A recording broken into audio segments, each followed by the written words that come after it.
The Bloody Benders.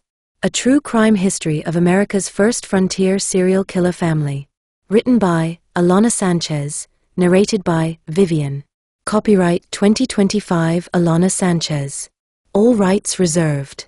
No part of this book may be reproduced, edited, copied, altered, printed, shared, stored without permission on electronic devices, or distributed without the written permission of the author.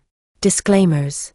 All illustrations and images included in this volume are either historical photographs of the era or modern artistic reconstructions based on documented descriptions. No verified photographs of the Bloody Benders are known to exist. This work is nonfiction. This book is based on historical records, contemporary newspaper accounts, sworn testimony, and later scholarly analysis. Because the Bloody Benders were never captured or tried, some details remain disputed. Where evidence is unclear, interpretation is identified as such. Speculation has been avoided in favor of documented behavior and modern psychological understanding. Dedication. To those who seek truth in history, and to the forgotten victims of frontier violence. Acknowledgements. Thanks to the Kansas State Historical Society for archival access, scholars of frontier crime for their insight, and readers who preserve history through curiosity. Preface. The story of the Bender family, often referred to as the Bloody Benders, occupies a singular place in American criminal history. Operating in the isolated landscapes of Labette County, Kansas, during the 1870s, they committed a series of calculated murders that terrorized travelers along the Osage Trail. This book seeks to present a comprehensive account of their crimes, combining historical documentation, psychological analysis, and exploration of cultural memory. It draws upon primary sources, including affidavits, law enforcement reports, and newspaper accounts from the 1870s. Secondary sources, such as scholarly works in criminology, folklore, and frontier history. Modern criminological frameworks, to analyze the behavioral patterns and group dynamics of the Benders. The intent is not merely to recount gruesome acts, but to understand how social, geographic, and psychological factors intersected to enable these crimes, and how communities, both contemporary and modern, remember and interpret them.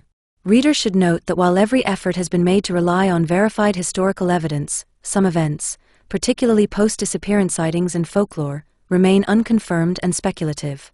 These elements are included to illustrate the broader cultural impact of the Bender legacy. Above all, this book is written with the victims in mind. Many of those who died at the Bender homestead remain unnamed, their lives reduced to brief mentions in century-old newspapers. Restoring their humanity, however imperfectly, is an essential part of telling this story honestly. The Bloody Benders were not monsters born outside of history. They were products of a particular time and place, one where isolation, mobility, and weak institutions created opportunities for extraordinary violence. Understanding that context does not excuse their actions, but it does explain how such crimes could occur, and why they still matter. This is not a legend. It is a record of what happens when the frontier outpaces justice, and when silence becomes an accomplice to murder. Chapter 1. A Cabin on the Osage Trail. In the early 1870s, southeastern Kansas existed in a state of permanent transition. The land was no longer claimed solely by native tribes, but it had not yet settled into anything resembling order. Roads were little more than scars cut into tall grass. Towns appeared suddenly and vanished just as quickly. Law traveled slowly, and memory traveled even slower. The Osage Trail ran through this unsettled landscape like a vein. It was not a road in the formal sense, but a well-worn path used by traders, homesteaders, soldiers, preachers, and anyone else moving between the Missouri border and the deeper interior of Kansas. Those who traveled it depended on scattered cabins and small settlements for food, rest, and information. Hospitality was not merely a kindness, it was a necessity. Somewhere along this trail, in Labette County, stood a small cabin that appeared to offer exactly what travelers needed. It was an unremarkable structure, a single-story building of rough-hewn timber, with a shallow well nearby and an orchard behind it. A hand-painted sign advertised meals and lodging. To passers-by, it looked like countless other frontier homesteads. There was no fence, no warning, no visible sign of danger. Travelers stopped there because stopping was what one did. Most never left. At the time, no one noticed the pattern. Men disappeared regularly on the frontier. Some were killed by accidents, others by disease, others by violence that went unrecorded. Families often waited years before concluding that a loved one was truly gone. Absence was common. But as months passed, whispers began to follow the Osage Trail. Horses were found wandering without riders. Wagons were discovered abandoned. Letters went unanswered. A doctor failed to return home. A father and child vanished together. These were not drifters with no connections. These were people who were expected somewhere. Still, suspicion moved slowly. The frontier taught people to mind their own business. To pry was dangerous. To accuse was worse. The family who operated the cabin called themselves the Benders. They arrived quietly, registered a land claim, and blended into the fragile network of settlers trying to survive in a harsh environment. They spoke little. They kept to themselves. When they did interact with neighbors, they were strange but not alarming. Strange was common in Kansas. John Bender, the elder, was described as ill-tempered and difficult to understand. His wife, Elvira, rarely spoke at all. Their son was volatile. Their daughter, known as Kate, was educated, articulate, and charismatic. She lectured on spiritualism, a popular movement in the post-war years, and drew curious crowds. Nothing about them suggested murder. And yet, within the walls of their cabin, a system was taking shape. The frontier rewarded self-sufficiency, but it also rewarded invisibility. With no centralized authority and little oversight, a homestead could operate according to its own rules. The Benders learned this quickly. They learned who traveled alone. They learned who carried money. They learned how long it took for anyone to notice a disappearance. They also learned that violence, when repeated often enough, ceased to shock. The cabin itself became an instrument. Furniture was arranged with intention. A curtain separated the public space from the private. The table where meals were served was positioned precisely. What looked like hospitality was, in fact, a trap. None of this was known at the time. It would only become clear later, when the ground was broken and the silence surrounding the homestead finally collapsed. By the spring of 1873, the truth could no longer be buried. What lay beneath the orchard soil would force the nation to confront a reality it preferred to ignore, that some of the worst violence in American history did not occur in dark alleys or distant battlefields, but in open country, under wide skies, in places that promised rest and refuge. The Bloody Benders did not haunt the frontier as legends or monsters. They lived there, worked there, and welcomed travelers in from the road. That was what made them so dangerous. Chapter 2. Kansas after the war. The Kansas into which the Bender family arrived was still bruised by war. Though the Civil War had officially ended in 1865, its violence lingered longest along the borderlands, where loyalties had once been divided, and retribution had never been fully settled.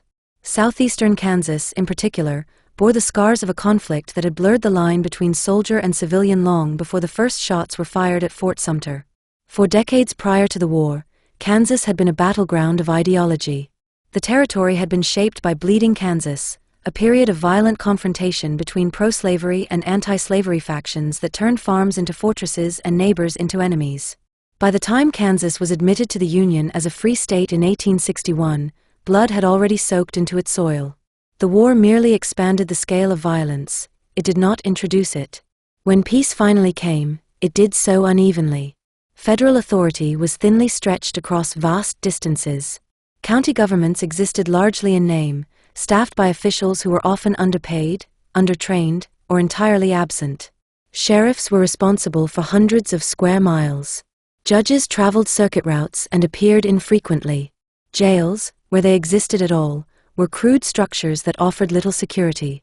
In this environment, order depended less on law than on custom. Communities governed themselves through informal agreements, vigilance committees, and personal reputation. A man's word mattered, but so did his willingness to defend it with force. Violence was not celebrated, but it was understood. It was part of the cost of living where institutions had not yet caught up with ambition. The Homestead Act of 1862 accelerated this instability. By promising land to those willing to settle and improve it, the federal government encouraged thousands of families to move westward. Many were veterans. Others were immigrants seeking opportunity. Some were fugitives hoping distance would erase their pasts. Kansas absorbed them all. Land claims were often made hastily. Boundaries were unclear. Records were poorly kept. Disputes were common and sometimes lethal. It was possible for a family to arrive, register a claim, and disappear without leaving much of a trace. The paperwork would remain, but the people behind it could vanish into the prairie. Travelers moving through Kansas faced constant uncertainty.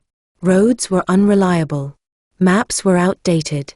A journey that should have taken days could stretch into weeks due to weather, illness, or mechanical failure. Horses went lame.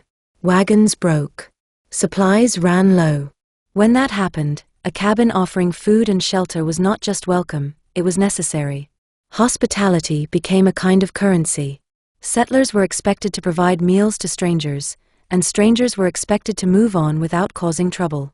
This unspoken contract kept people alive. It also created opportunity for exploitation. Crime flourished in the gaps between communities. Horse theft was rampant. Robbery was common. Murder occurred often enough to be unremarkable unless it affected someone prominent or occurred in large numbers. A dead man found along the road might receive a brief mention in a local paper, if that. Many deaths went entirely unrecorded. Women and children were particularly vulnerable. Medical care was scarce. Child mortality was high.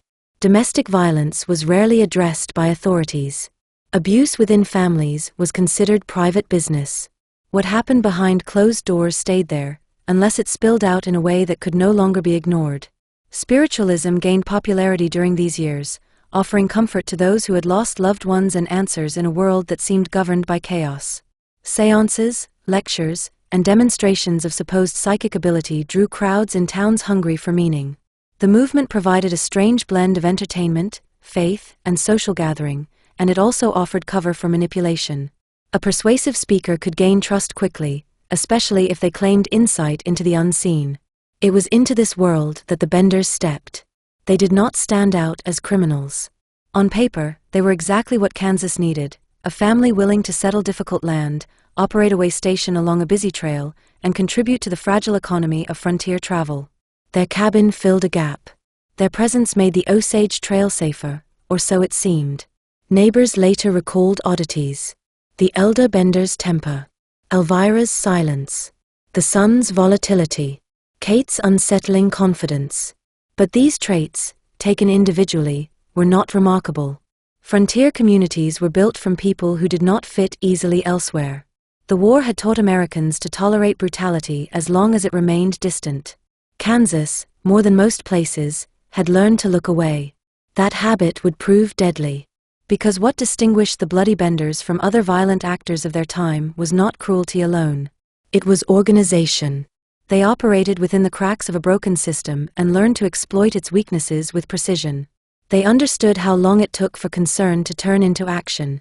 They understood how easily a missing person could be dismissed. They understood that in a land still recovering from war, one more act of violence rarely triggered alarm. Kansas after the war was not lawless, but it was uneven. Justice depended on proximity, persistence, and luck. The Benders benefited from all three being in short supply. By the time anyone began to question what was happening along the Osage Trail, the damage was already done. The conditions that allowed the murders to occur had been in place long before the first traveler sat down at the Bender table. The war had ended, but its legacy endured, in weakened institutions, normalized violence, and a collective willingness to accept loss as inevitable. In that climate, a family could kill repeatedly and remain unseen. The Bloody Benders did not create the frontier's darkness. They simply learned how to live within it. Chapter 3. The homestead that should not have raised suspicion. When the Bender family registered their land claim in Labette County around 1870, there was nothing about the paperwork that marked it as unusual. Their names were entered into county records alongside dozens of others: farmers, laborers, and settlers drawn by the promise of land and independence. The Homestead Act did not ask many questions. If a claimant swore intent to improve the land and reside upon it, the government largely took them at their word. The Benders claimed a parcel of land situated along the Osage Trail, a strategic location whether chosen deliberately or by chance. The trail guaranteed a steady flow of travelers, and travelers meant opportunity. For most settlers, opportunity meant trade, information, and income. For the Benders, it would mean something far darker. Their cabin was constructed quickly and cheaply, as most frontier homes were. Rough boards formed the walls. A dirt floor was packed down beneath a simple wooden table and benches. The structure was divided by a canvas curtain, separating the front room, where guests were received, from the sleeping quarters behind. To an outsider, the curtain suggested modesty or practicality. In reality, it concealed far more. Behind the cabin stretched a small orchard. Fruit trees were a common feature of homesteads, planted both for sustenance and as proof of improvement, a key requirement under the Homestead Act. An orchard demonstrated permanence. It suggested roots. It signaled that a family intended to stay. The Bender's orchard did exactly that. Neighbors later recalled that the family was not particularly friendly, but neither were they openly hostile. They attended occasional community events. Kate Bender, in particular, became known for her lectures on spiritualism, which she delivered in nearby towns. These gatherings drew curiosity and lent the family a degree of respectability. Kate spoke confidently, quoted philosophy, and presented herself as educated and progressive, qualities that distinguished her sharply from many frontier women. Her presence softened perceptions of the family as a whole. Whatever oddness surrounded the elder Benders or their son was counterbalanced by Kate's intelligence and poise. People trusted her. Some admired her. The Benders also offered practical services. Travelers could purchase meals, feed their horses, and sometimes secure lodging. In an area where such amenities were scarce, this made the homestead valuable. It was easier to overlook strangeness when a place served a need. The frontier demanded tolerance. Settlers lived among strangers whose pasts were unknown and often unknowable. Many had reasons for leaving their former lives behind. A man's accent, temper, or silence might provoke curiosity, but rarely alarm. Survival required cooperation more than suspicion. In hindsight, there were signs that something was wrong. Visitors noted that meals were served with unusual rigidity. Guests were directed to sit in a specific chair at the table. The family positioned themselves carefully during conversations. The son often lingered behind the curtain. Elvira's silence was unsettling, even by frontier standards. And yet, none of this crossed the threshold into action. What the homestead offered, food, rest, apparent safety, outweighed discomfort. The Benders benefited from the assumptions people brought with them. Families did not expect danger from other families. A cabin run by a woman and her children felt safer than a lone male homestead. The presence of domestic life suggested boundaries. It implied restraint. That assumption would prove fatal. As months passed, travelers came and went. Or rather they came, and some did not go. Their absence did not immediately register as suspicious. They were not expected at any specific time or place. Their journeys were open-ended. Many traveled alone. Even when rumors began to circulate, whispers of missing horses, abandoned wagons, unanswered letters, the Bender homestead remained above reproach. There was no blood on the ground. No cries carried across the prairie. No evidence visible to the casual observer. The murders occurred indoors, efficiently, and quietly. The bodies disappeared into the earth. The land absorbed the violence. The Benders understood something essential about frontier life. Danger was expected from outside, not within. People feared ambush on the road, attacks by bandits, accidents in remote areas. They did not expect the table where they ate to be the most dangerous place of all. The homestead's greatest protection was normalcy. It looked like hundreds of others. It operated according to accepted customs. It existed in a region already accustomed to loss. By the time suspicion finally found its way to the Bender property, the illusion had held long enough to allow repeated killings. The homestead had done exactly what it was meant to do, not just shelter a family, but conceal them. The frontier did not fail to notice the bloody Benders. It failed to imagine them. Chapter 4. The family who called themselves Bender. The people who would become known to history as the Bloody Benders arrived in Kansas without explanation and departed without trace. Even during their time along the Osage Trail, no one could say with certainty who they truly were. The name Bender was the only consistent detail they offered, and even that would later be called into question. The family consisted of 4 individuals, an older man known as John Bender, his wife Elvira, a younger man also called John, and a woman named Kate. To their neighbors, they presented themselves as a conventional family unit: father, mother, son, and daughter.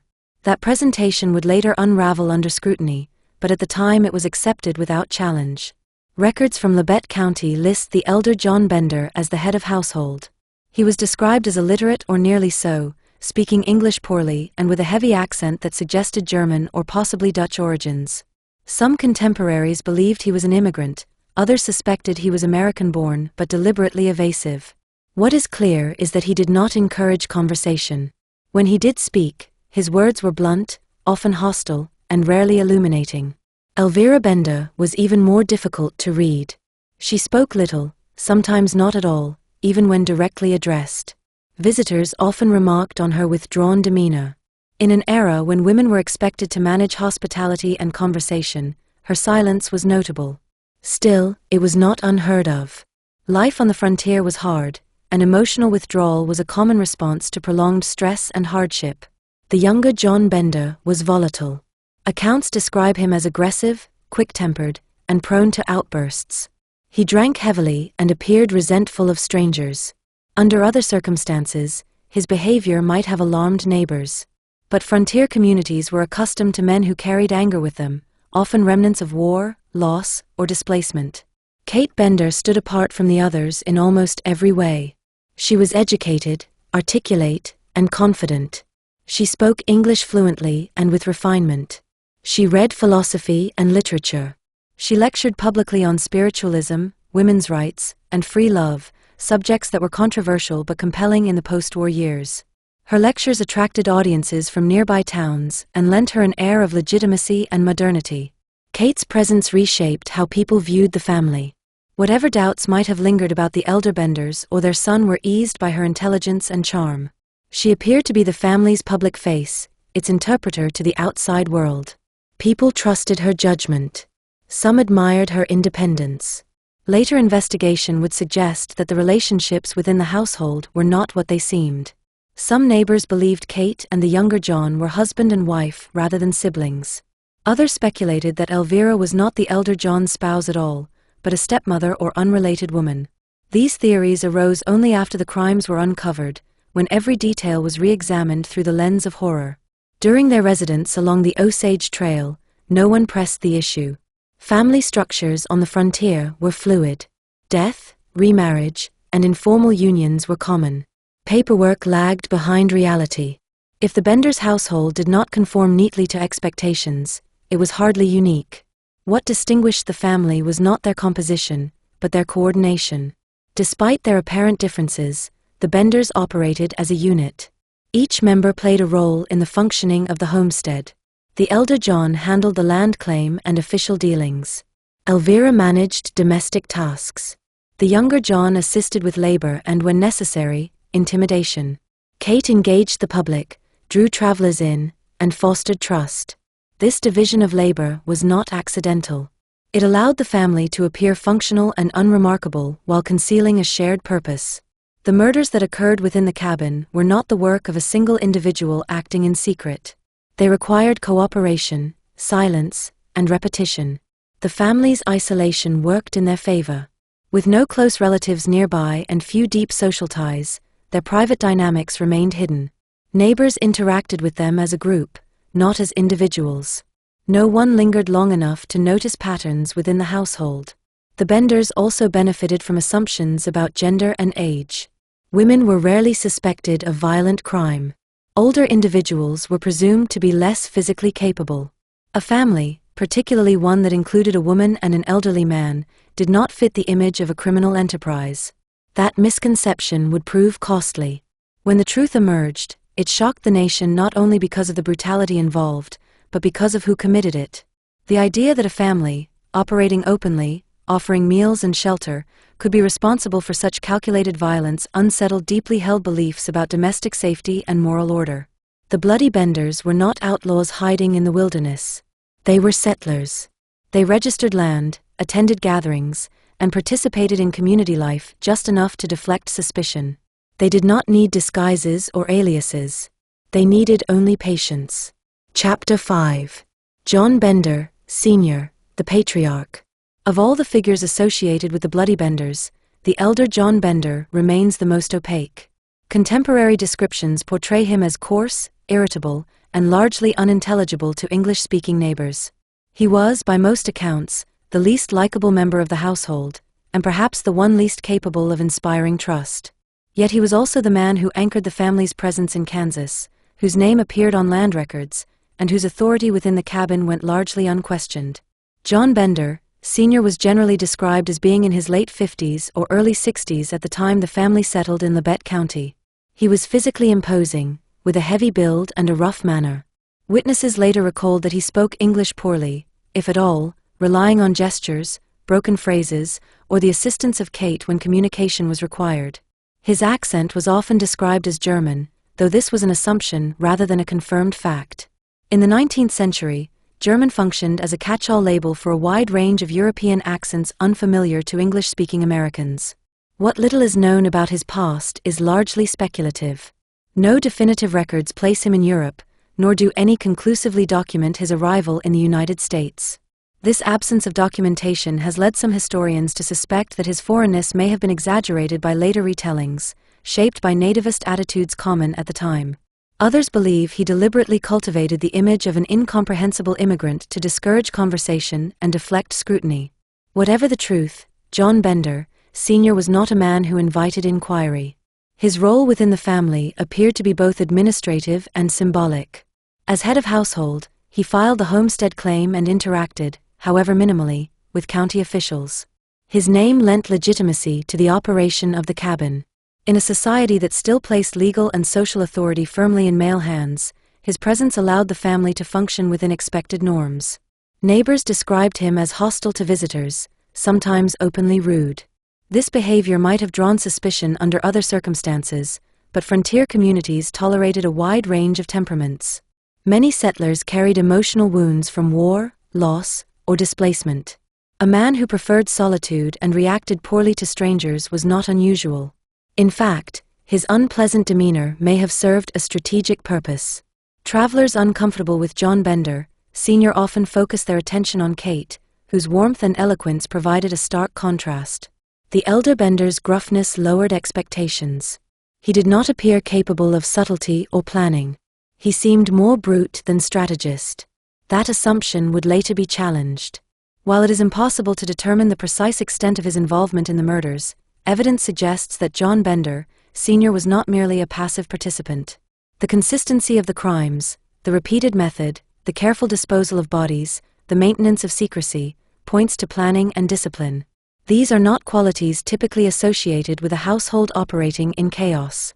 Within the cabin, authority appears to have been centralized. No reports suggest internal dissent or conflict serious enough to disrupt their operations. Silence was maintained. Roles were respected. This kind of coordination often requires leadership, whether overt or implied. Some accounts suggest that John Bender, Sr. was responsible for delivering the fatal blows. Others implicate the younger John as the primary enforcer. The truth may never be known. What is clear is that the elder Bender did nothing to stop the violence. His participation, whether active or tacit, was essential. His interactions with neighbors also reveal a man adept at maintaining boundaries. He did not form friendships. He did not invite familiarity.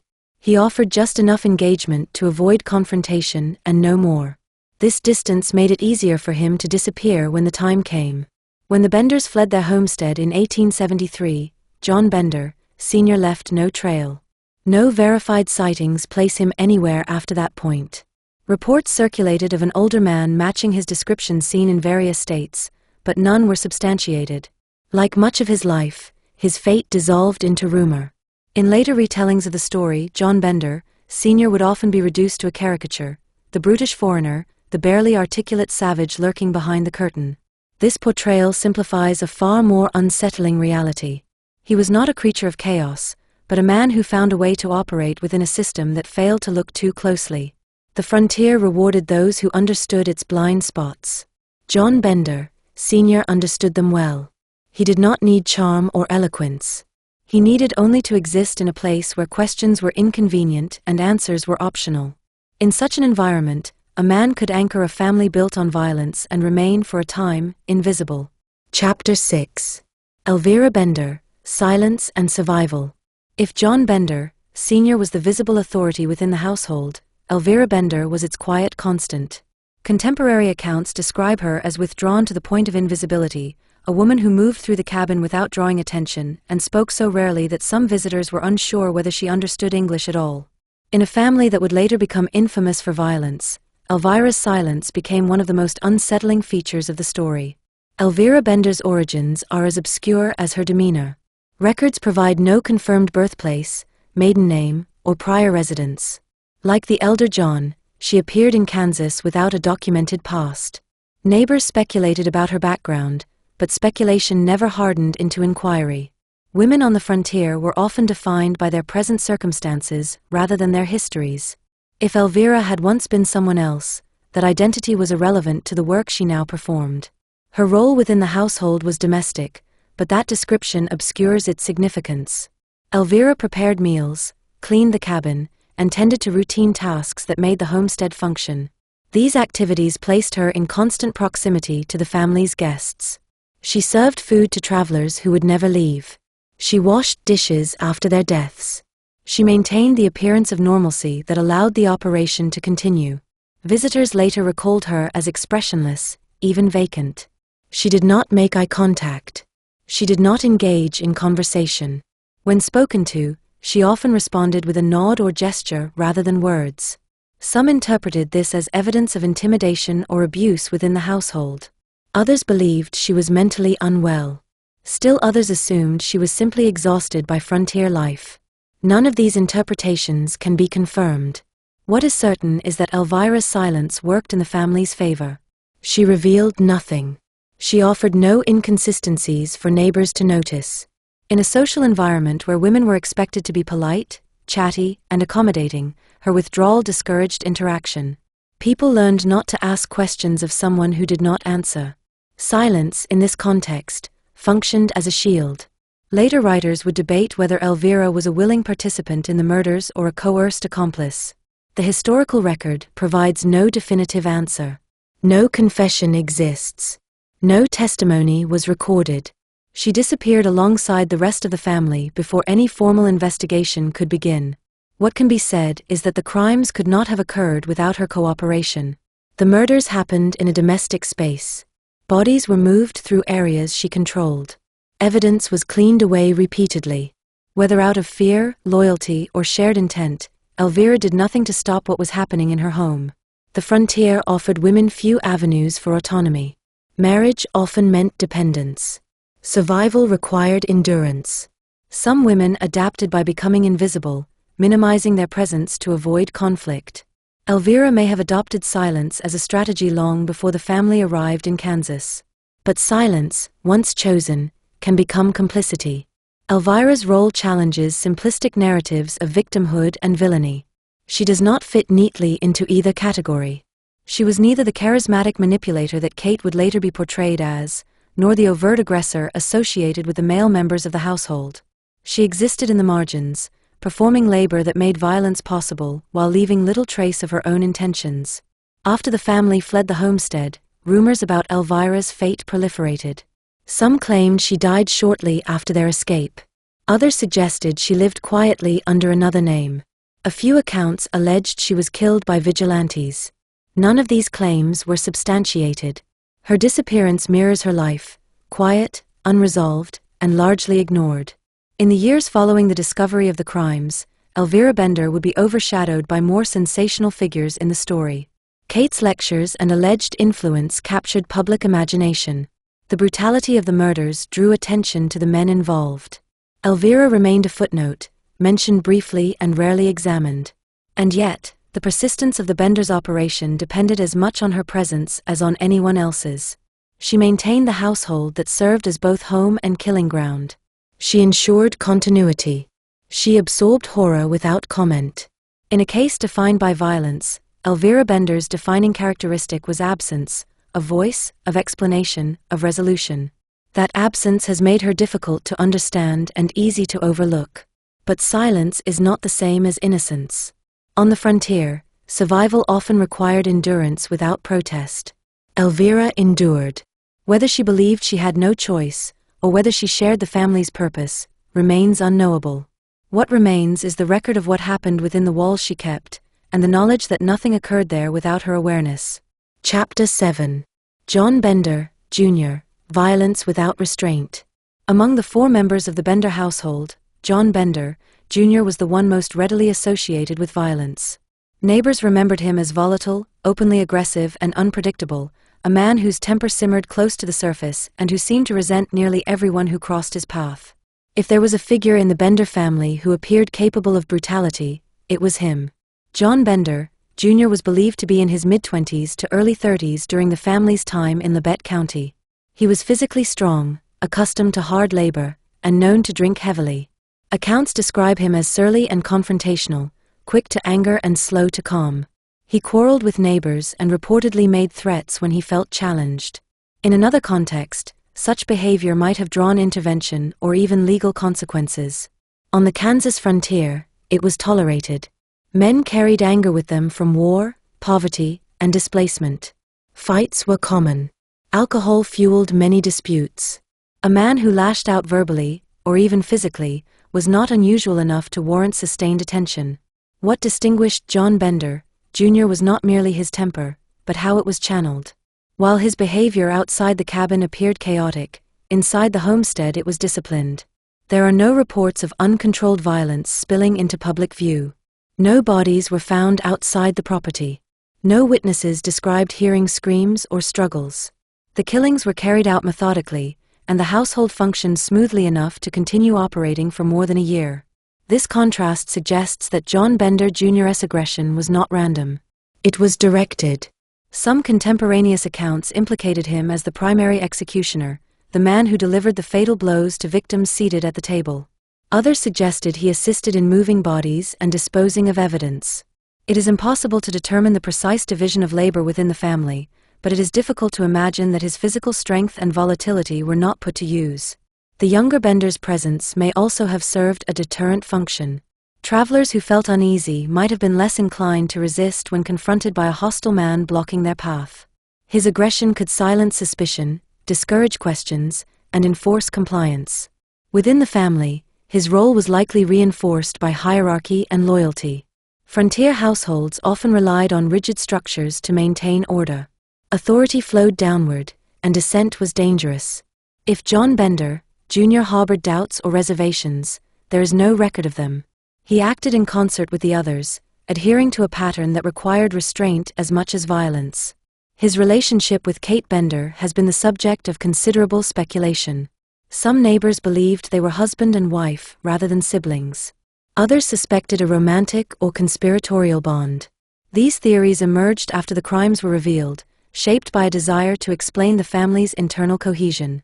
Whether true or not, it is clear that the two worked closely together. Kate's ability to attract and disarm travelers complemented John Jr.'s capacity to intimidate and kill. Where she persuaded, he enforced. Where she spoke, he acted.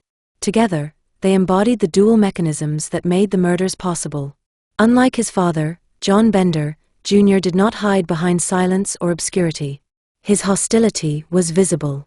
That visibility paradoxically protected him. People dismissed him as a brute, not a planner. They avoided him rather than scrutinized him.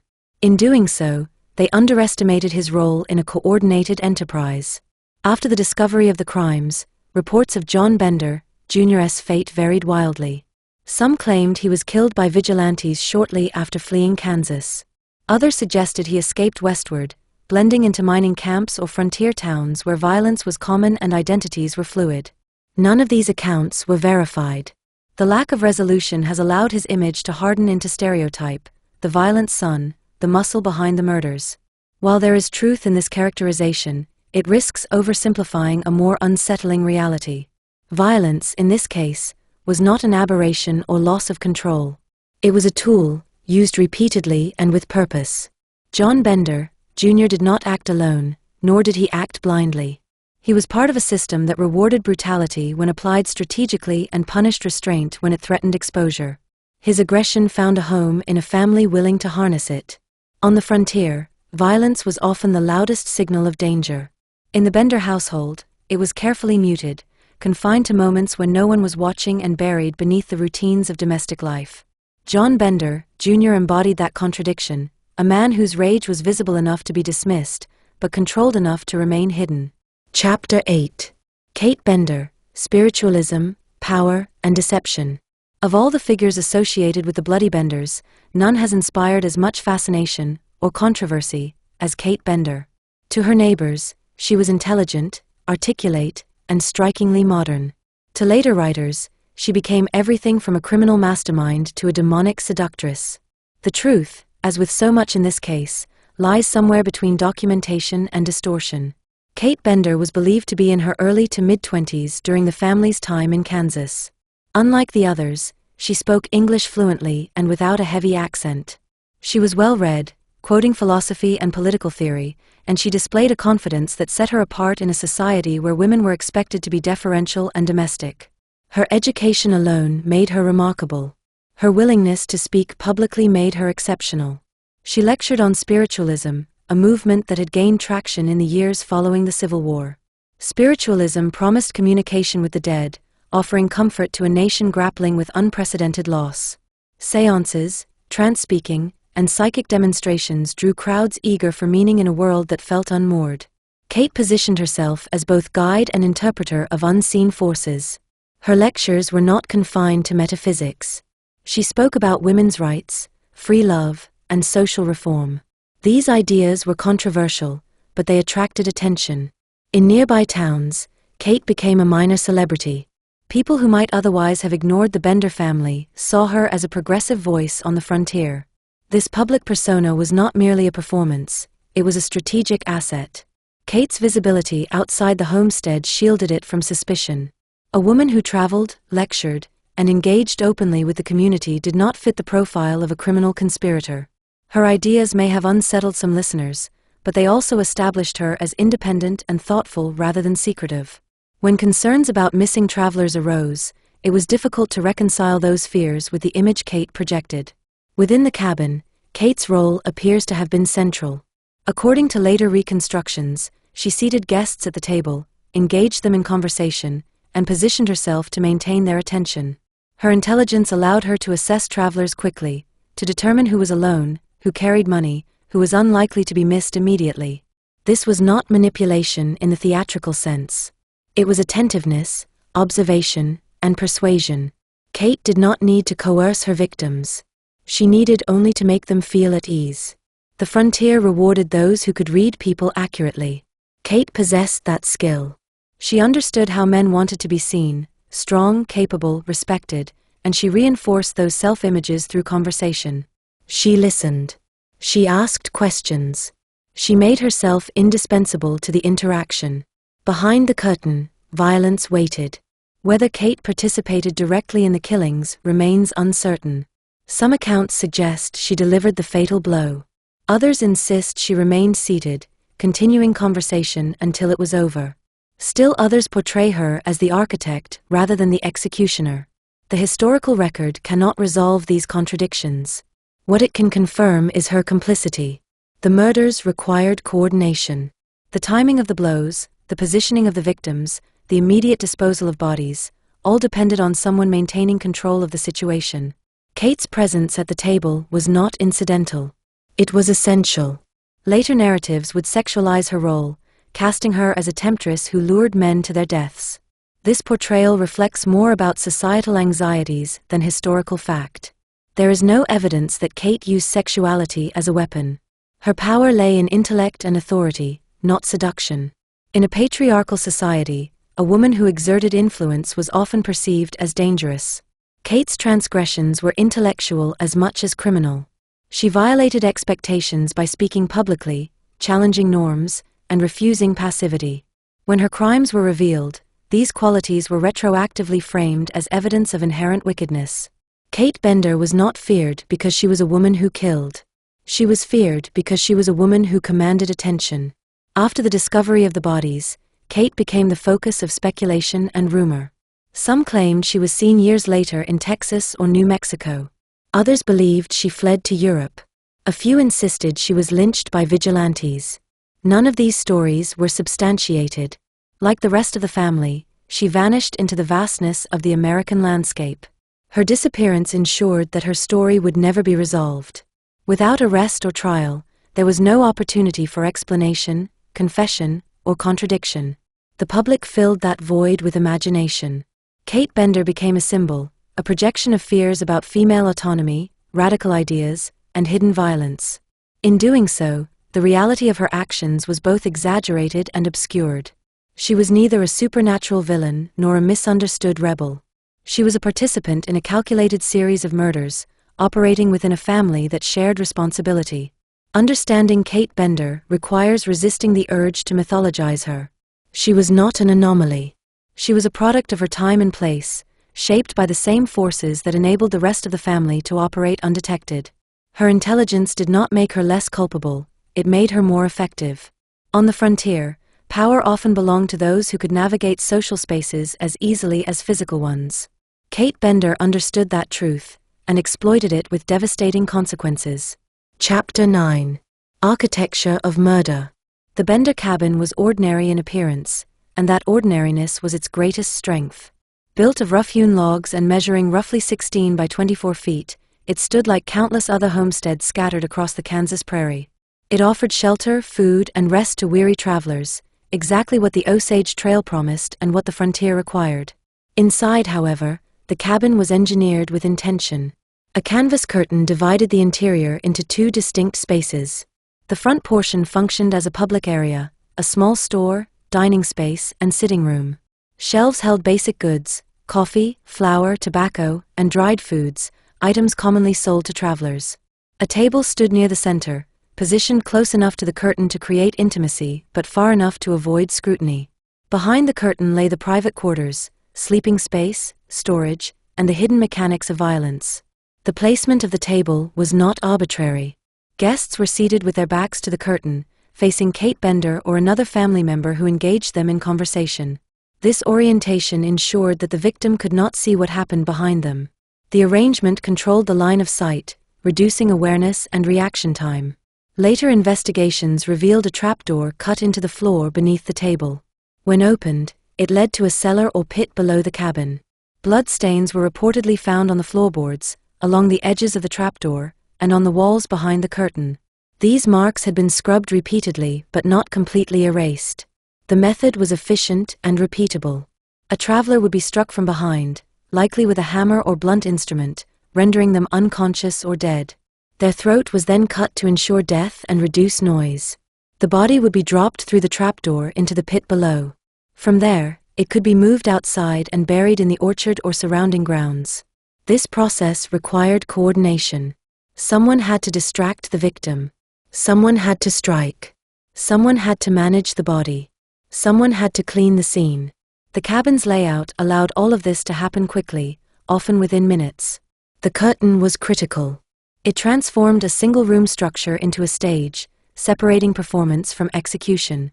In doing so, it allowed the family to shift roles seamlessly, host to killer, domestic laborer to accomplice, without drawing attention. Frontier cabins were typically crowded, multifunctional spaces. Privacy was minimal. The Benders inverted this norm, creating artificial boundaries that concealed their activities. This manipulation of space reflects forethought rather than impulse. The pit beneath the floor also speaks to planning. Digging such a space required labor and foresight. It was not a spontaneous adaptation. It was constructed with the expectation of repeated use. Outside, the orchard completed the system. Bodies were buried among newly planted trees, where disturbed soil would attract less attention. Orchards required regular digging and maintenance, providing cover for frequent ground disturbance. Over time, the land itself absorbed the evidence. When neighbors later examined the property, they reported the smell of decay, even months after the family had fled. The soil had been worked too often, the trees too young to mask what lay beneath them fully. Death lingered in the ground. The cabin's location along the Osage Trail amplified its effectiveness. Travelers were already conditioned to stop there. It was a known waypoint, not an isolated anomaly. People arrived expecting hospitality and commerce, not danger. Familiarity bred trust. The Benders did not need to hunt victims. The trail delivered them. This architectural efficiency challenges the notion that the murders were impulsive or driven solely by desperation. The design of the space suggests intent, repetition, and refinement. Mistakes were minimized. Exposure was controlled. Violence was routinized. In many historical accounts of frontier crime, brutality erupts from chaos, arguments, drunkenness, sudden rage. The Bender murders stand apart because of their orderliness. They were structured events, embedded within daily routine. The cabin was not merely a setting for murder. It was an instrument.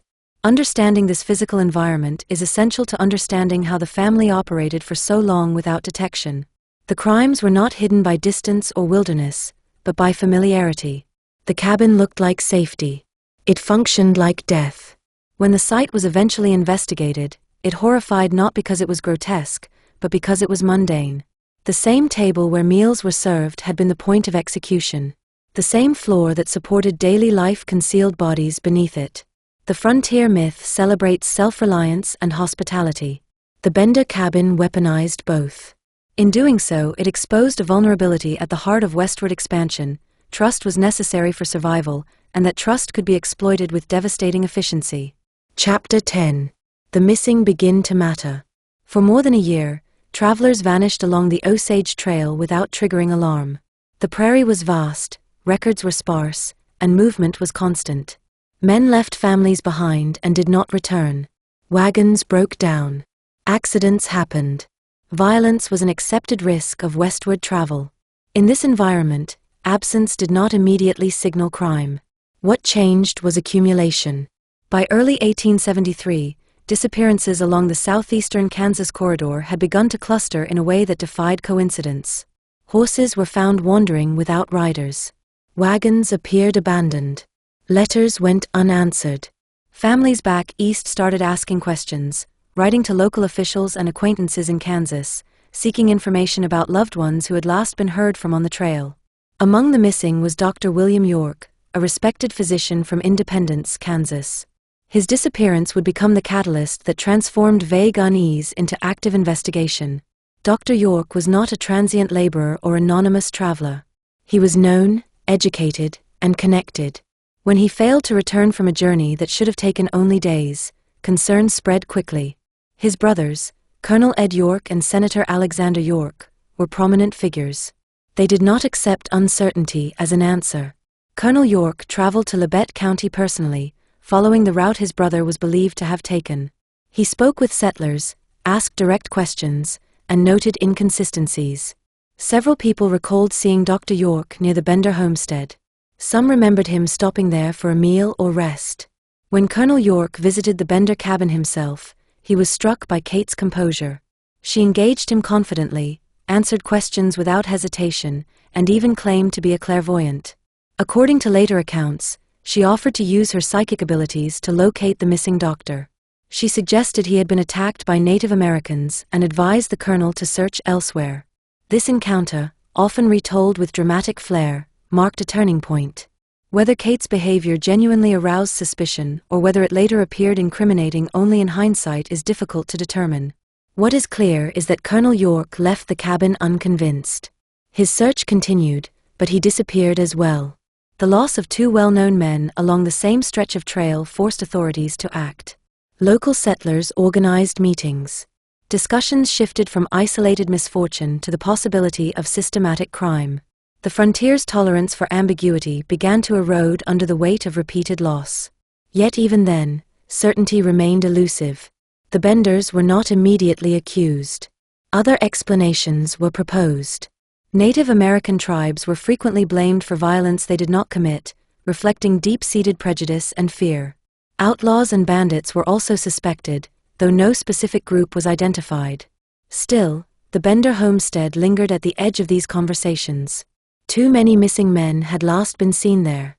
Too many stories intersected at the same point on the trail. Community vigilance increased. Neighbors began paying closer attention to one another. Conversations that had once been polite became probing. The Benders, who had maintained a careful balance between isolation and engagement, began to feel pressure. In March of 1873, a township meeting was held to discuss the disappearances. Resolutions were passed to investigate suspicious properties and question settlers whose behavior raised concern. The frontier's informal justice mechanisms were mobilizing. Before any official search of the Bender property could take place, the family fled. Their departure was sudden and conspicuous. The cabin was abandoned. Animals were left unfed. Personal belongings remained behind. The family had not informed neighbors of their plans, nor had they arranged for caretakers or buyers. In a culture where movement was common, such negligence was unusual. When neighbors investigated the deserted homestead, they encountered signs of hasty flight. The house was in disarray. The store shelves were partially stocked. Meals appeared to have been interrupted. Whatever prompted the family's escape, it allowed little time for preparation. Suspicion hardened into certainty. A search party formed. Men armed with shovels and resolve began examining the property. What they uncovered would confirm their worst fears and reveal a scale of violence that exceeded even their darkest suspicions. The missing were no longer abstractions.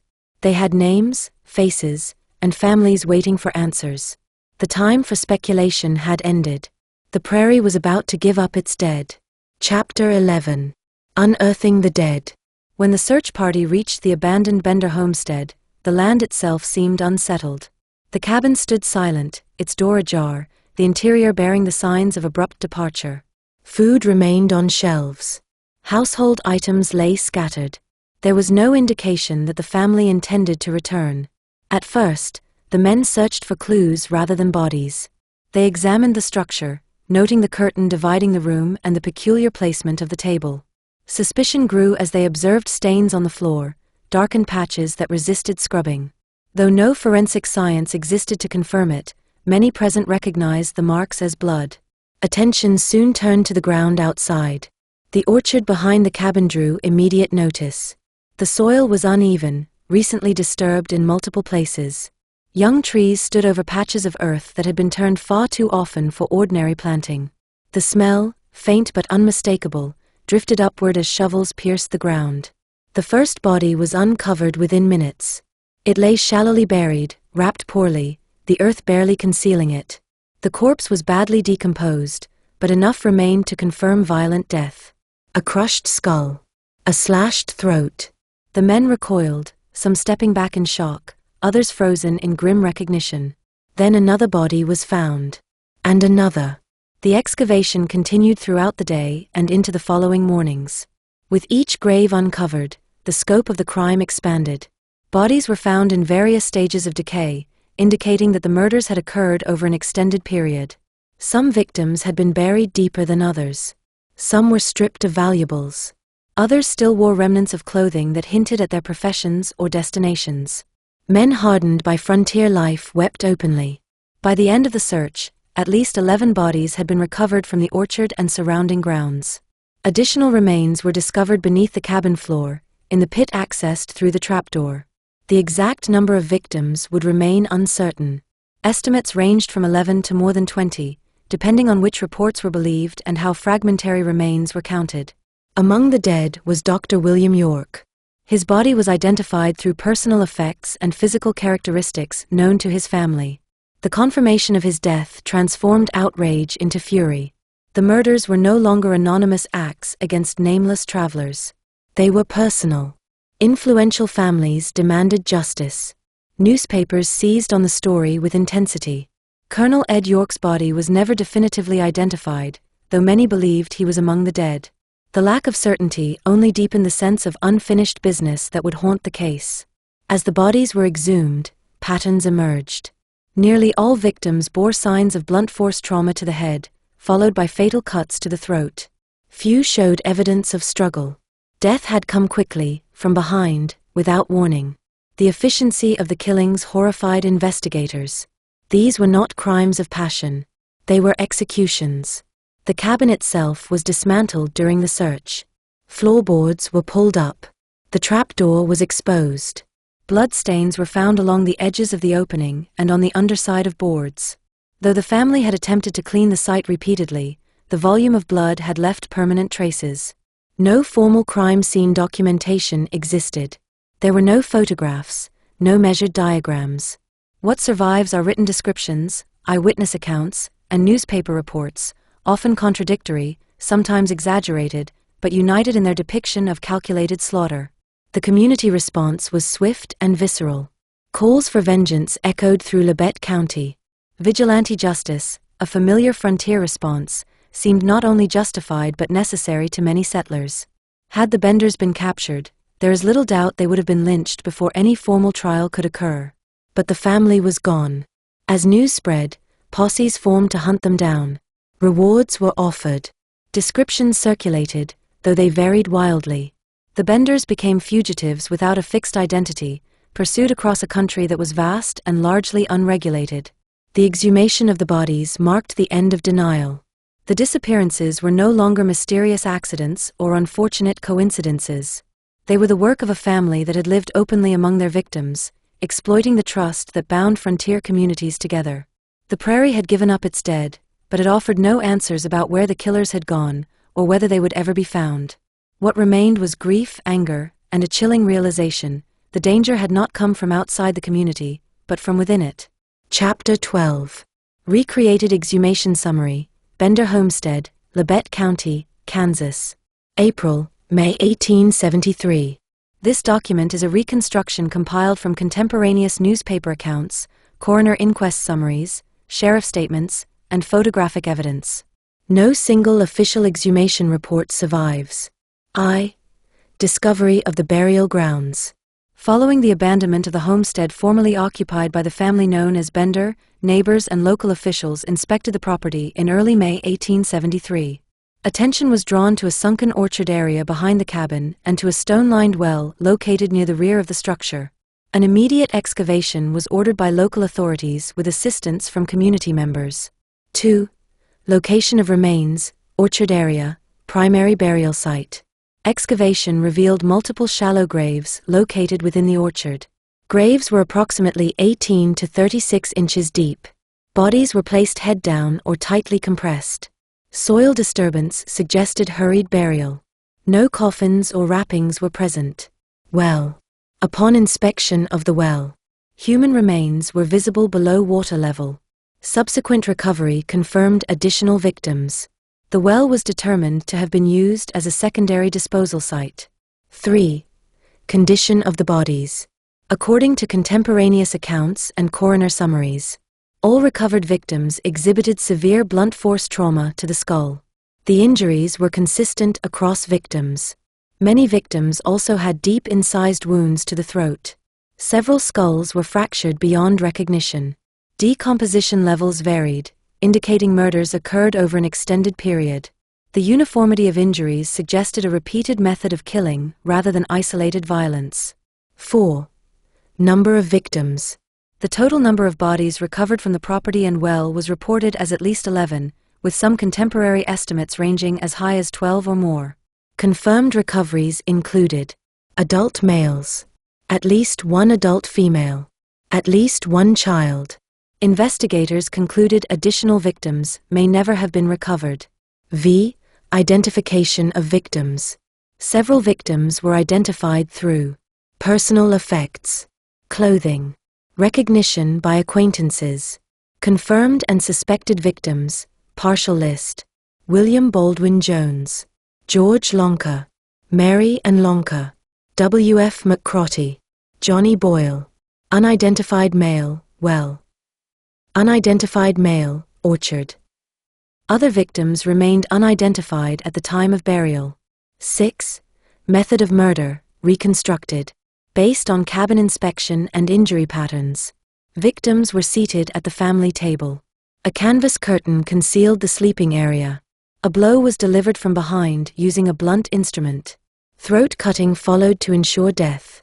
Bodies were stripped of valuables. Remains were removed through a rear trapdoor.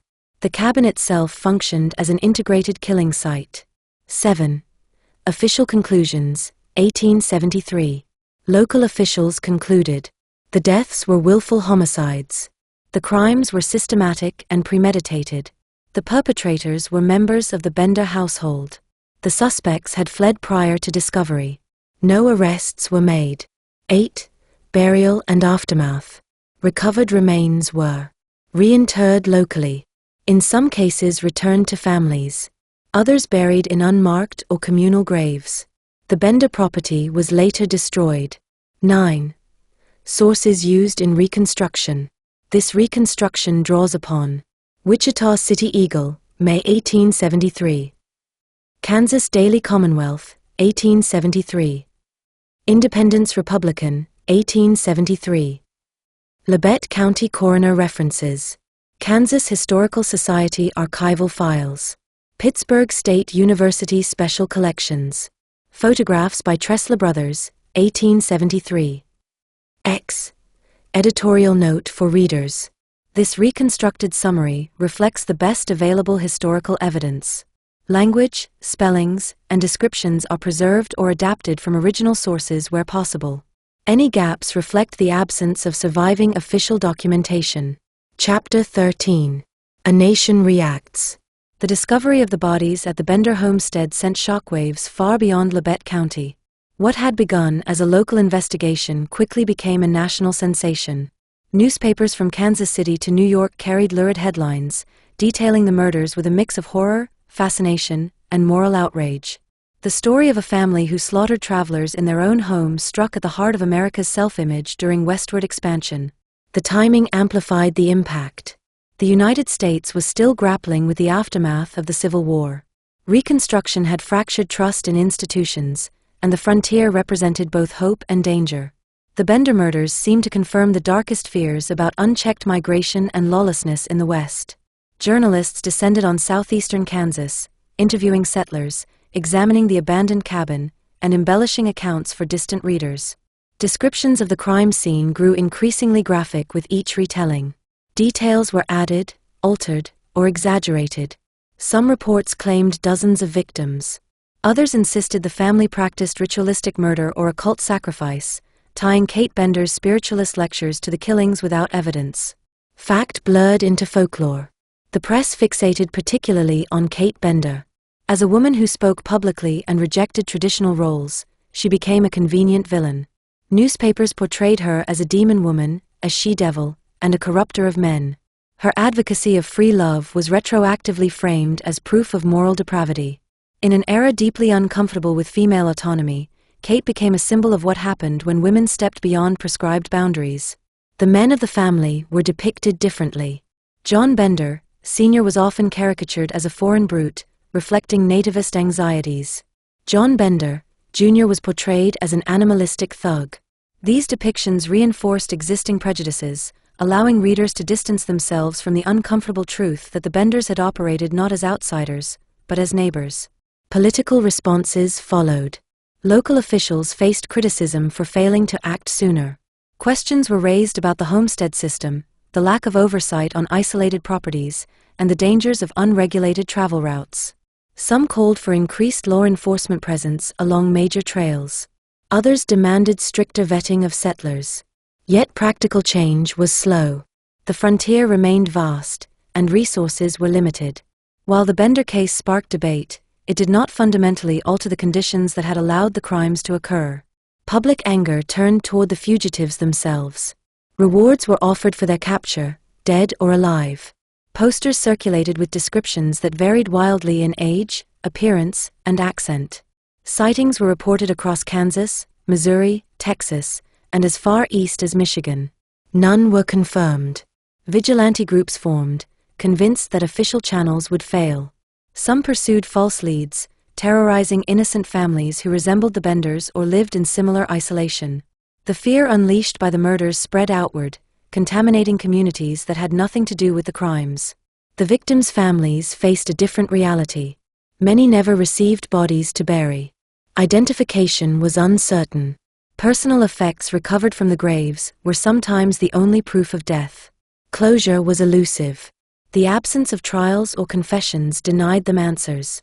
The Benders' disappearance became part of the outrage. Americans expected resolution, arrest, punishment, execution. Instead, the killers had vanished into a country defined by movement and anonymity. The idea that such crimes could go unanswered was deeply unsettling. In sermons, ministers cited the case as evidence of moral decay. In dime novels, it became a tale of frontier terror. In private conversations, it fueled suspicion of strangers and travelers. Hospitality, once a necessity of survival, was now tinged with fear. The Bloody Benders had not only murdered individuals, they had damaged a social contract. Their crimes exposed the fragility of trust in a society built on expansion and optimism. The belief that the frontier could be tamed through community and mutual aid faltered in the face of calculated betrayal. As the initial shock faded, the story did not disappear. It hardened into legend. Each retelling added new details, new horrors, new explanations. The lack of definitive answers invited speculation, and speculation became memory.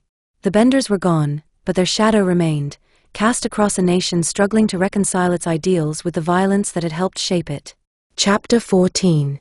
Manhunts and False Trails. Once the bodies were uncovered and the scope of the crimes became known, the pursuit of the Benders took on an urgency bordering on obsession. Lawmen, vigilantes, bounty hunters, and ordinary citizens all joined the hunt. The frontier's loose networks of communication buzzed with rumor, sightings, and accusations. Every unfamiliar face became a potential suspect. Every isolated family risked being mistaken for the fugitives. The problem was simple and insurmountable. No one knew who the Benders really were. Descriptions circulated quickly, but they were inconsistent. Some witnesses claimed the elder John was German, others said Dutch or Scandinavian. His age varied by decades depending on the account.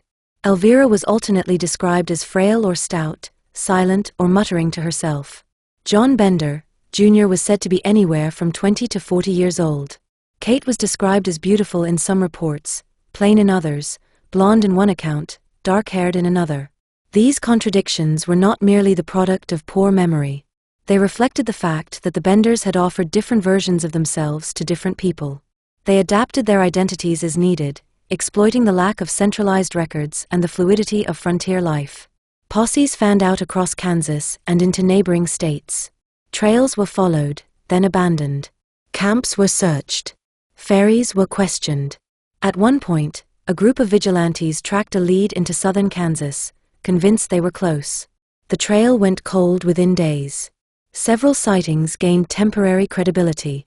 A family resembling the Benders was reportedly seen traveling through Texas.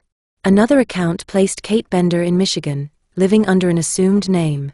Yet another claimed the younger John had joined a railroad crew in Colorado. None of these reports produced arrests or verifiable evidence. False leads multiplied faster than authorities could assess them. In some cases, innocent people suffered the consequences. Families who lived in isolation or matched vague descriptions were harassed, threatened, or driven from their land. The fear generated by the Bender murders created an atmosphere in which suspicion was easily weaponized. Vigilantism, already an accepted frontier practice, became increasingly reckless. Law enforcement efforts were hampered by jurisdictional limitations. County sheriffs had authority only within their own borders.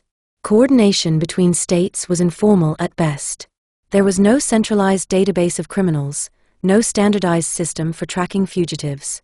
Once the Benders crossed a county line, they might as well have crossed an ocean. Rewards were posted, substantial sums for the time, but even these failed to produce results. Bounty hunting was dangerous work, and pursuing a family believed to be capable of killing without hesitation carried obvious risks. Moreover, without reliable descriptions, hunters had little to go on. As weeks turned into months, enthusiasm waned. The frontier had a way of absorbing fugitives. New settlements sprang up. Mining camps boomed and vanished. Railroads pushed westward, carrying people whose names and pasts were rarely questioned. In such a landscape, anonymity was easy to maintain. The Benders understood this reality better than anyone. Speculation about their escape routes continues to this day. Some historians believe they split up shortly after fleeing the homestead, reducing the chance that all four would be recognized together. Others argue they remained together, relying on their family dynamic as cover. There is no conclusive evidence either way. A persistent rumor claimed that vigilantes caught up with the Benders and executed them secretly, disposing of the bodies to avoid legal complications. While this theory appeals to a desire for justice, it lacks documentation. No credible eyewitness accounts support it. No graves were ever found. More likely, the family simply disappeared into the vastness of 19th-century America. Their vanishing act was perhaps the final and most unsettling aspect of the case. The murders had been systematic, the escape efficient, and the aftermath unresolved. There would be no trial transcripts, no confessions, no final accounting. As the manhunts faded, the story entered a new phase. Without resolution, it became malleable. Each retelling emphasized different elements: greed, madness, ideology, gender, foreignness, depending on the storyteller's perspective. The Bloody Benders were no longer just criminals.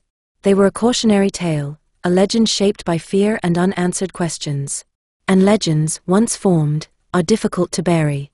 Chapter 15. Victims Without Names.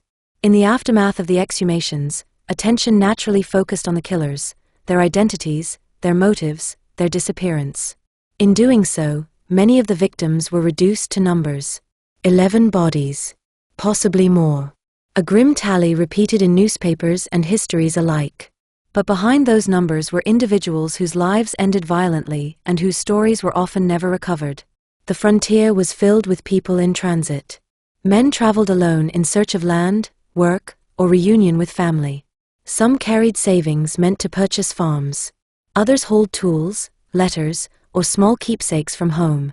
Many left behind relatives who would never learn exactly what happened to them. This transience made identification difficult. When the bodies were uncovered at the Bender homestead, decomposition had erased many distinguishing features. Clothing had deteriorated. Faces were unrecognizable.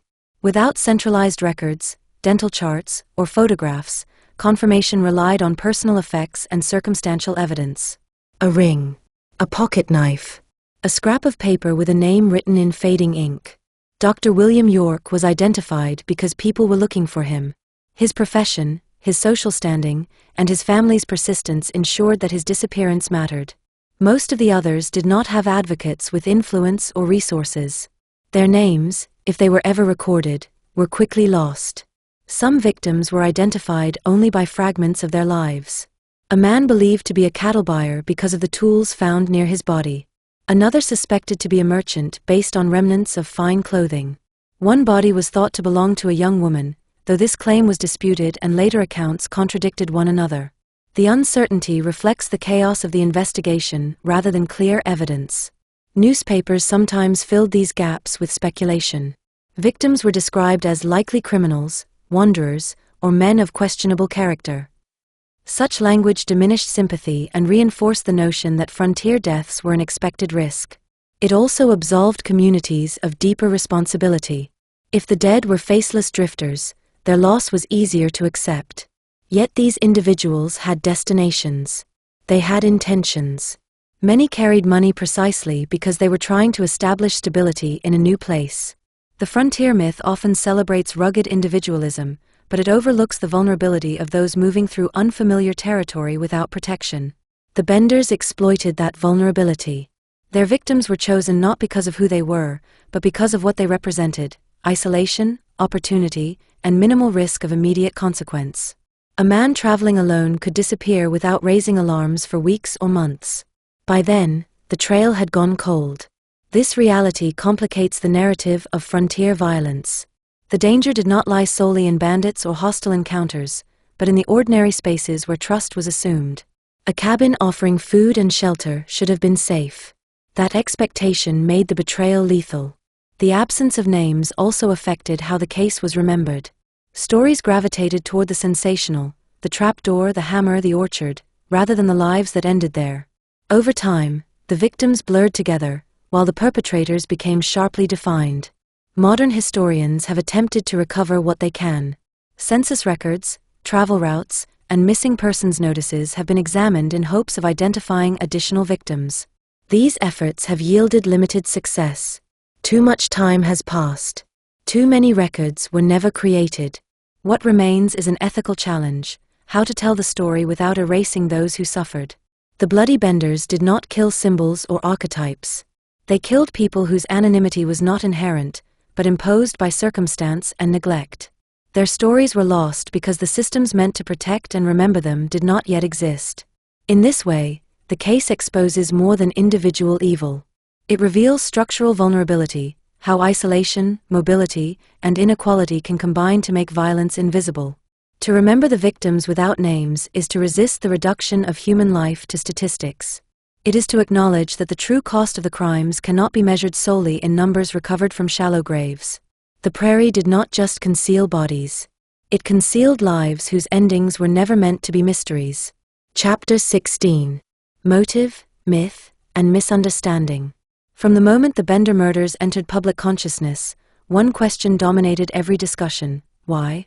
Why would a family settle on the frontier, construct a home, integrate, however loosely, into a community, and then systematically murder strangers who crossed their threshold?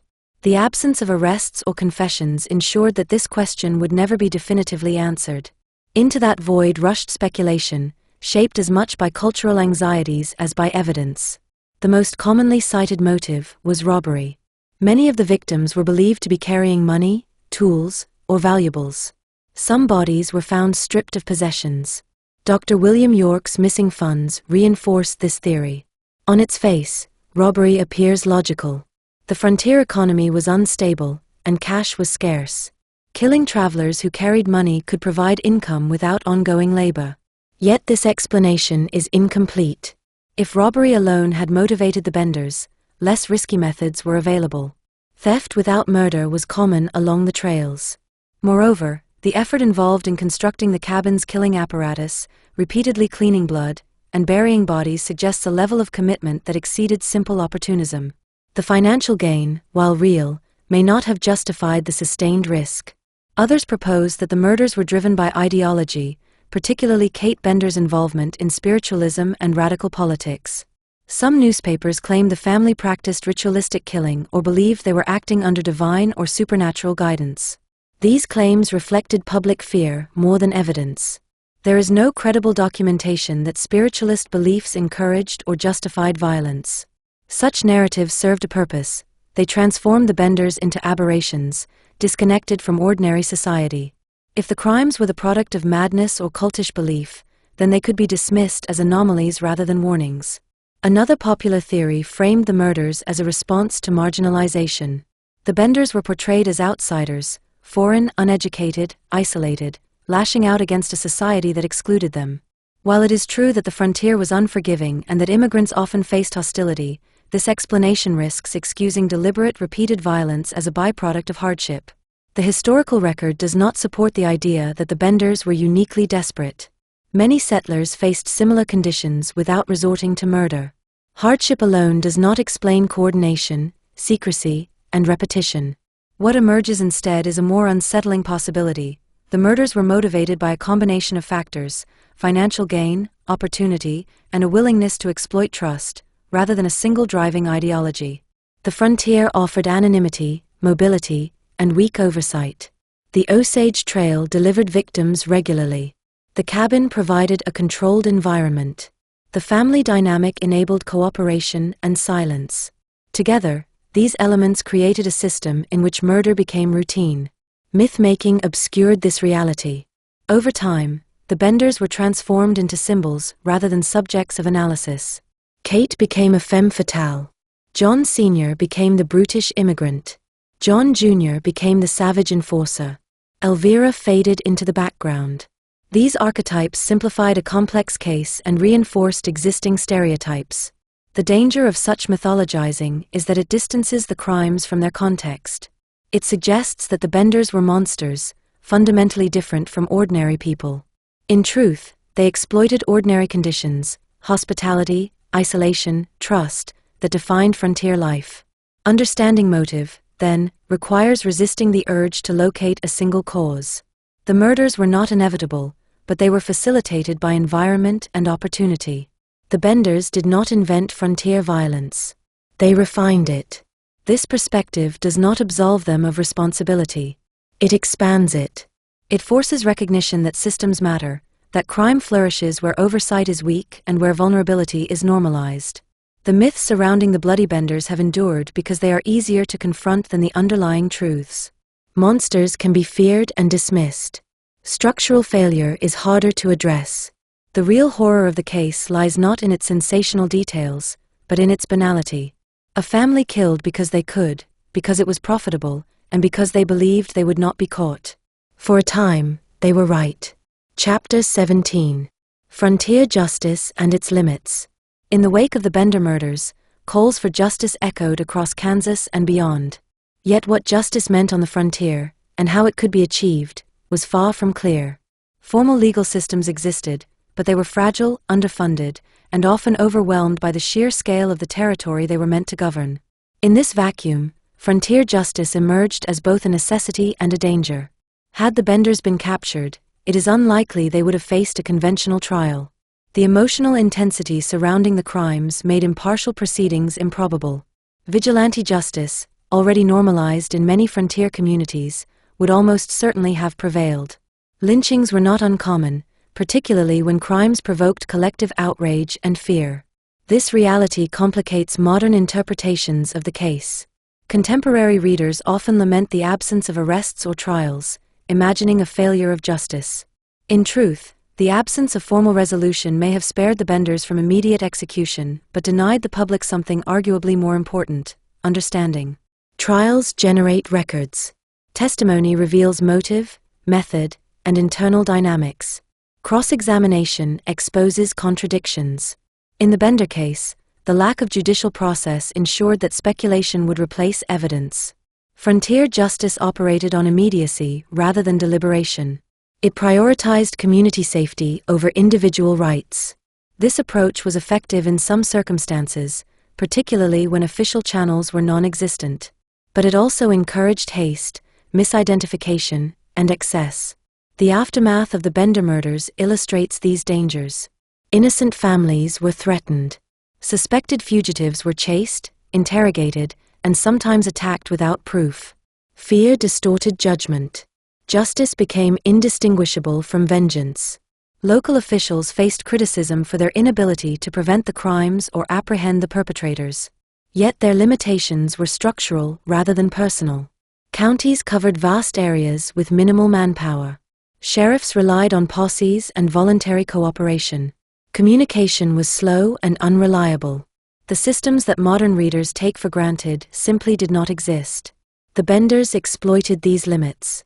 They understood that disappearance was often permanent. That pursuit faded. That outrage cooled.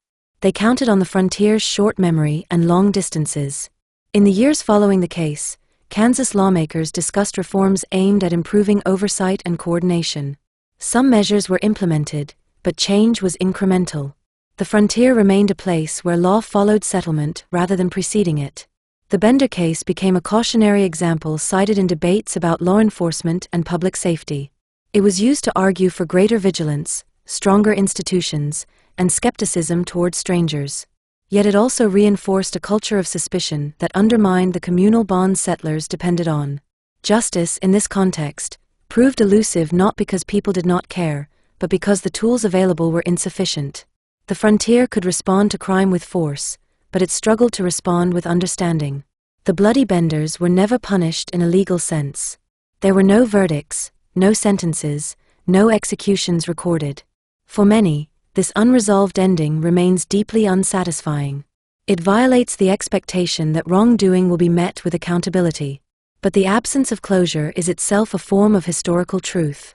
The frontier was not a place of neat endings. It was a space defined by movement, uncertainty, and improvisation. Justice, like everything else, was provisional.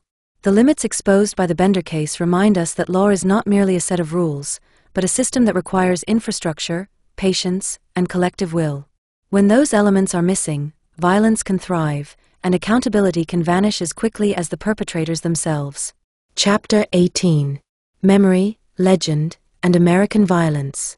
As the years passed and the bloody Benders were neither captured nor conclusively identified elsewhere, the case began to shift from history into legend. What could not be resolved through evidence was reimagined through story.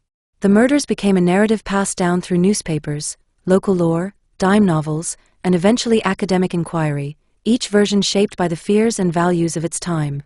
Memory does not preserve events unchanged. It selects, emphasizes, and omits. In early retellings, the Bender murders were framed as a cautionary tale about the dangers of the frontier. The emphasis fell on isolation, lawlessness, and the risks of westward travel. These accounts reinforced a moral lesson: progress carried a price, and civilization had not yet fully arrived. Later versions shifted focus to the family itself. The Benders became archetypes. Kate, in particular, emerged as a figure of fascination. Her education, independence, and public speaking made her an anomaly in 19th-century narratives of womanhood. As a result, she absorbed much of the symbolic weight of the crimes. Over time, she was portrayed less as a historical actor and more as a moral warning, an embodiment of perceived social transgression.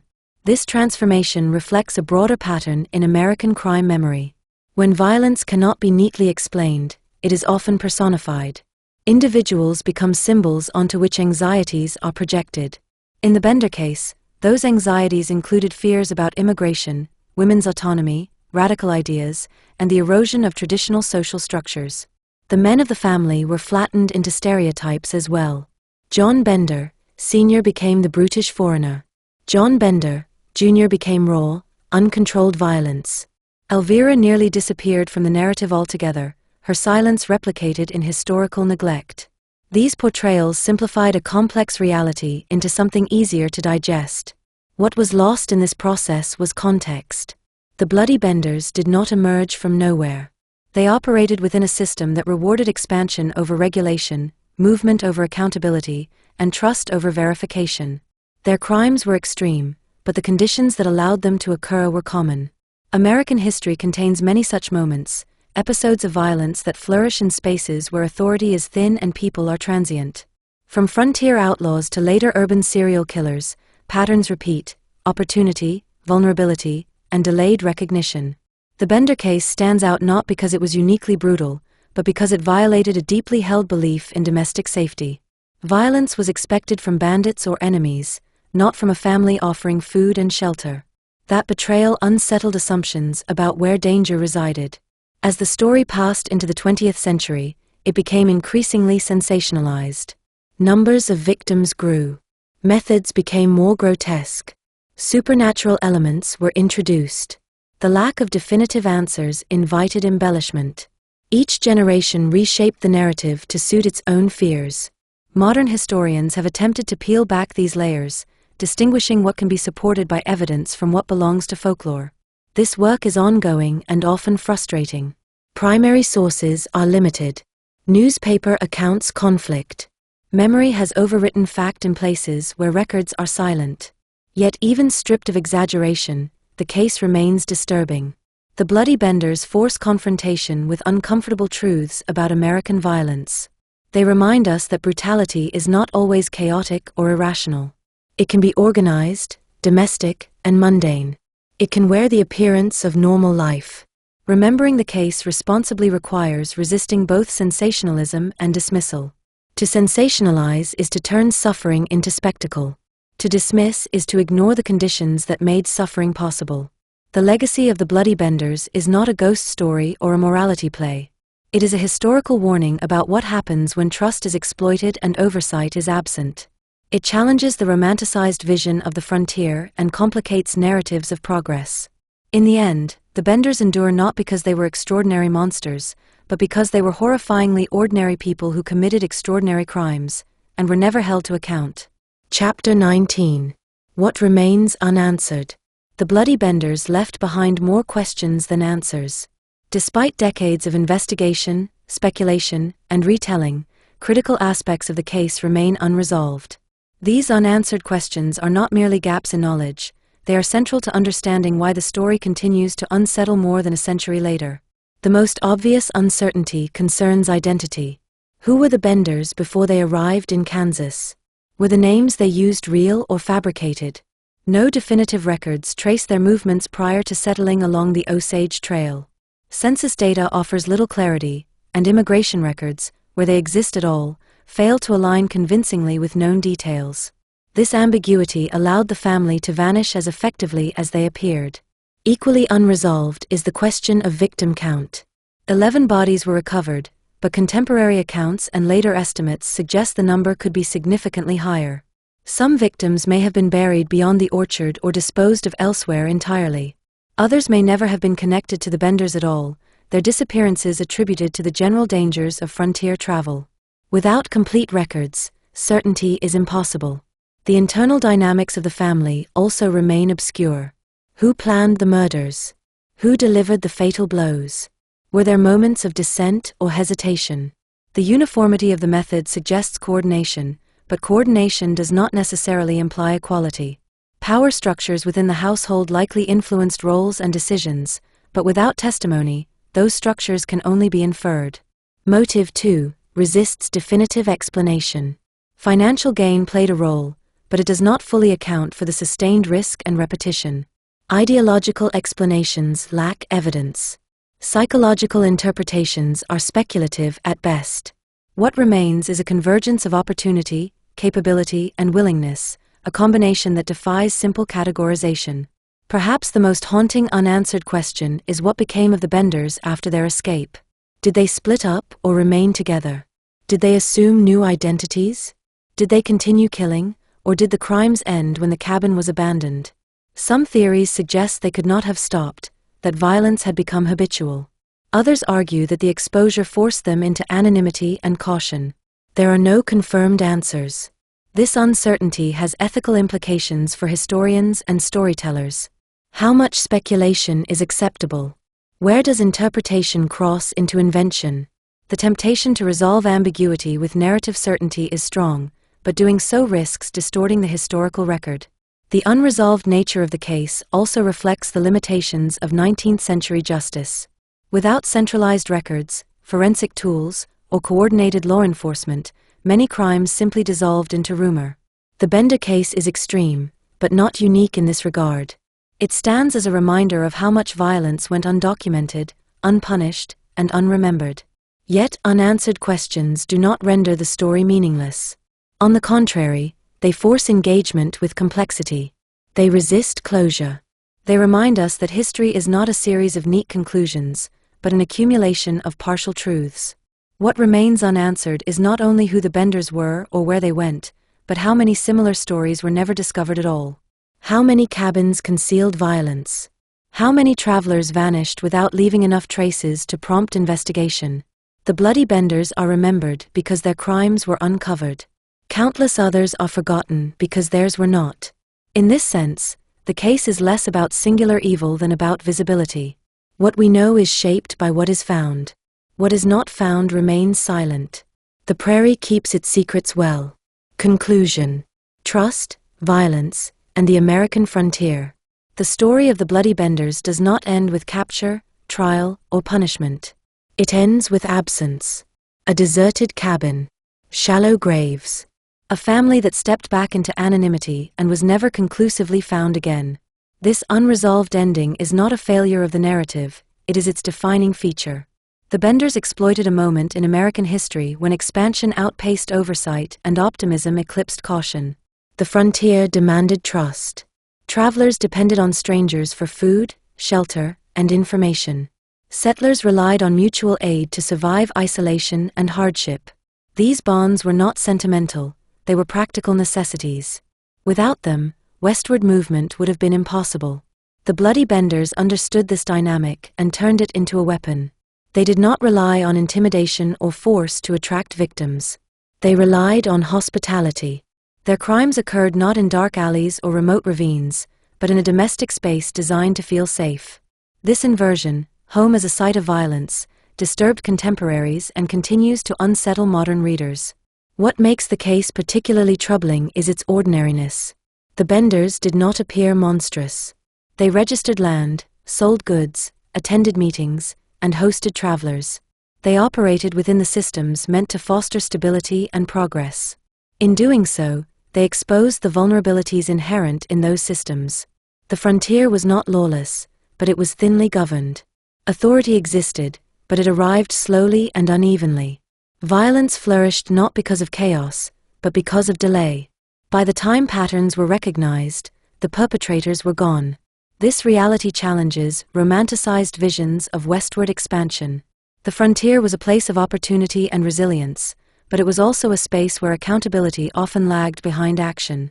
The same conditions that allowed communities to form quickly also allowed harm to go unchecked. The Bender case also reveals how narratives are shaped after the fact. In the absence of definitive answers, speculation filled the void. Cultural anxieties about immigration, gender roles, and social change were projected onto the family, particularly onto Kate Bender. Myth overtook evidence. Sensation eclipsed nuance. Recovering the historical core of the case requires resisting these distortions. It requires acknowledging uncertainty without exploiting it. It requires centering not just the perpetrators, but the victims whose lives were cut short and whose names were often lost. The bloody Benders are remembered because their crimes were discovered. Many others were not. This fact underscores a sobering truth: history records what surfaces, not everything that occurs. Violence can remain invisible when its victims lack advocates or when its perpetrators understand how to blend in. The enduring relevance of the case lies not in its gore or mystery, but in its warning. Trust is essential for communities to function, but it must be balanced with vigilance. Systems built on goodwill alone are vulnerable to exploitation. Progress without accountability invites abuse. The prairie that once concealed the Benders' crimes is now marked by memory. The cabin is gone. The orchard has long since returned to grass. But the questions raised by the case remain. They speak to the complexities of human behavior and the unintended consequences of rapid change. The bloody Benders were not legends born of imagination. They were real people who committed real acts of violence within a specific historical context. Understanding that context does not excuse their actions. It explains how such actions became possible. In the end, the story endures because it refuses to offer comfort. There is no final reckoning, no restoration of order. There is only the recognition that evil can exist quietly, patiently, and close to home. That recognition is the true legacy of the bloody Benders, and the reason their story continues to demand attention more than a century later. Appendices. Appendix A. Chronological timeline of events. 1854 to 1860. Kansas Territory opens to settlement following the Kansas-Nebraska Act. Migration increases along established trails, including the Osage Trail in southeastern Kansas. 1869 to 1870. The Bender family arrives in Labette County, Kansas, and files a homestead claim near present-day Cherryvale. Construction of the cabin begins along the Osage Trail. 1871 to 1872. The Benders operate a small store and inn from their cabin. Travelers regularly stop for meals, rest, and supplies. Disappearances along the trail begin to occur, but are not initially connected. Late 1872. Local settlers notice an increase in missing travelers. Horses and wagons are found abandoned. Rumors circulate, but no formal investigation begins. March 1873. Dr. William York disappears while traveling through southeastern Kansas. His brothers initiate a personal search. April 1873. Colonel Ed York visits the Bender homestead and speaks with Kate Bender. Suspicion increases, but no action is taken. April 1873. A township meeting is held to address missing persons. A decision is made to investigate suspicious properties, including the Bender homestead. Late April 1873. Neighbors discover the Bender cabin abandoned. Search parties begin examining the property. May 1873. Multiple bodies are exhumed from the orchard and beneath the cabin floor. Dr. William York is positively identified among the dead. Late 1873. Manhunts and posses search for the Benders across Kansas and neighboring states. No verified arrests are made. Post 1873. The bloody Benders are never conclusively located. The case enters national folklore and historical record as unresolved. Appendix B. Known and suspected victims. Due to incomplete records and decomposition of remains, a definitive list of victims does not exist. The following represents individuals known or strongly believed to have been killed at the Bender homestead. Confirmed victim: Dr. William York, physician from Independence, Kansas. Identified through personal effects and family testimony. Probable victims: unidentified. Adult male, believed to be a cattle buyer, tools and clothing remnants recovered. Adult male, possibly a merchant or trader. Adult male, unidentified traveler carrying currency. Adult male, profession unknown. Several additional adult males in various stages of decomposition. Disputed or unconfirmed. Possible female victim, reported in some newspaper accounts but not conclusively verified. Colonel Ed York, never definitively identified among the remains. Estimated victim count. Minimum confirmed, 11. Maximum suggested in contemporary reports, 20 plus. Appendix C. The Osage Trail, historical context. The Osage Trail was a major travel route through southeastern Kansas, used by settlers, traders, and laborers moving westward. It connected communities and provided access to land claims, markets, and transportation corridors. Characteristics that made it vulnerable. Heavy traffic by solo travelers. Sparse law enforcement. Dependence on roadside hospitality. Long distances between settlements. The Bender homestead's placement along this route was central to the success of their crimes. Appendix D. Notes on sources and historical limitations. The Bloody Benders case is complicated by inconsistent newspaper reporting, sensationalism in 19th century journalism, lack of forensic documentation, absence of trial records or confessions, reliance on oral histories and recollections. Where accounts conflict, this work prioritizes contemporaneous local reporting over later retellings, corroborated details across multiple sources, cautious interpretation where evidence is incomplete. Appendix E, suggested reading. William G. Cutler, History of the State of Kansas, Chicago A.T. Andreas, 1883. Annette E. Richardson, Frontier Crimes and Justice in 19th Century Kansas, Lawrence, University Press of Kansas, 2005. Eric W. Hickey, Serial Murderers and Their Victims, 7th edition, Boston, Sungage Learning, 2016. Robert D. Hare, Without Conscience, The Disturbing World of the Psychopaths Among Us, New York, Guilford Press, 1999. Bibliography. Primary and contemporary sources. Kansas State Historical Society Archives. Labette County Historical Records. 1873 Regional Newspaper Reports, Kansas, Missouri.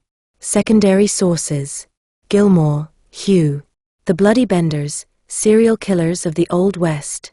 Reiser C., Frontier Justice and the Limits of Law. Kansas Historical Quarterly articles on Labette County. Smith, R. Murder on the Osage Trail. General context. Slotkin, Richard. Gunfighter Nation. Limerick, Patricia Nelson. The Legacy of Conquest.